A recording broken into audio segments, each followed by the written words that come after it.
What do you think this man's job is? He's a policeman. A policeman is a person who has the authority to arrest people who break the law. Authority is a word that means to have the power to tell other people what to do.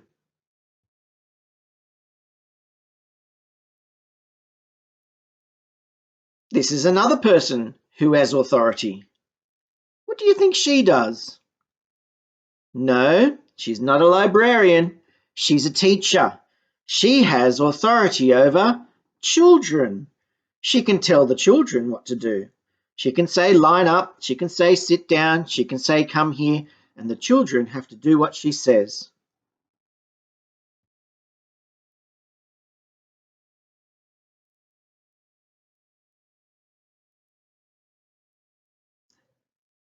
What about this man? How does he use authority?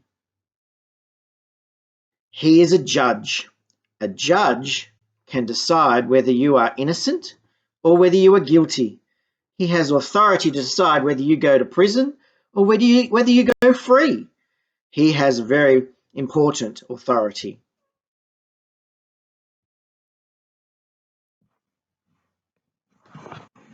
In Bible times, crowds often gathered when Jesus began to teach. Jesus had been away on a trip. When he came home, a crowd gathered at his house to hear him. They had heard that God had given Jesus the power to heal people. Some may have hoped that they could be healed. 4 men had a friend who was very sick. His sickness meant that he was paralyzed. He was unable to walk. His friends wanted to take him to Jesus in the hope that Jesus could heal him. When they reached the house, there was no way they could get through the crowd. What could they do? They carried him around the back of the house, and with a lot of huffing and puffing, they struggled up the stairs until they reached the roof.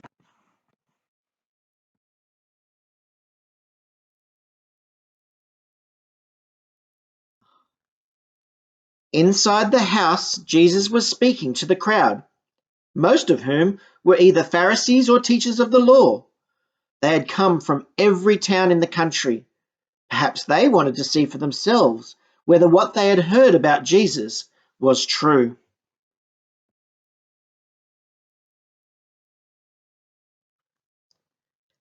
Having managed to get their friend up the stairs, the men started to work to make a hole large enough for the man to fit through. How do you think the people inside felt when pieces of ceiling started to fall on them?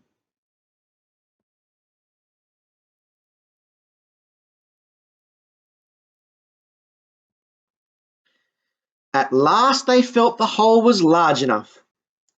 After tying some ropes, they carried their friend over the hole. Taking care to see that the ropes were kept the same length, they lowered him slowly into the room.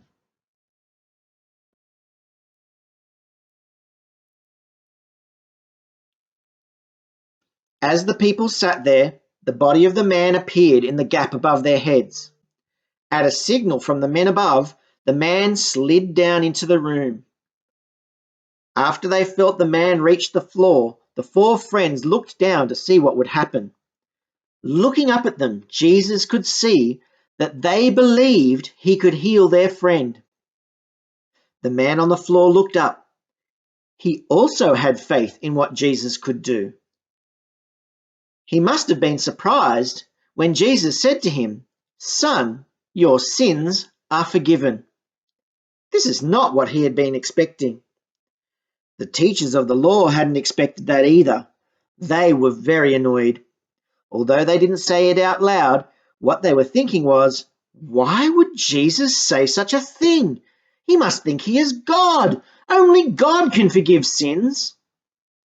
Jesus knew what they were thinking and said, "Why are you thinking such things? Is it easier for me to tell this crippled man that his sins are forgiven, or to tell him to get up, pick up his mat, and go home? I will show you that the Son of Man has the right to forgive sins here on earth." Jesus looked down at the man and said, "Get up, pick up your mat and go home." To the surprise of everyone, the man sat up. He stood up. He picked up his mat and walked out in front of them. "Praise God!" the people shouted. "We've never seen anything like this."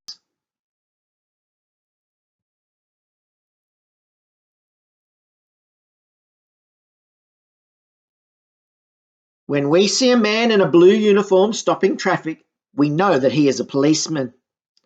When we see a lady teaching a class, we know that she must be a teacher. When we hear a man in a wig send someone to jail, we know that he is a judge. And when we hear that Jesus could forgive sins, we know that he must be the Son of God.